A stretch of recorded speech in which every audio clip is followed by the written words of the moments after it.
Sa Royal Moto Club guys, pag after PMS, siyempre, bike wash. Wow naman! May hangin. Wow!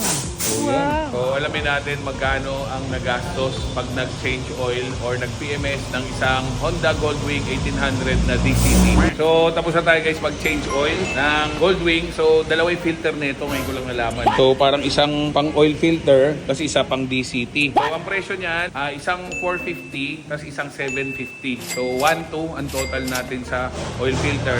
Tapos, syempre, ang ginamit nating oil, Gulf Sintrac na 40. So, mga around 400 pesos siguro. 5 piraso, ang natira na lang kalahati.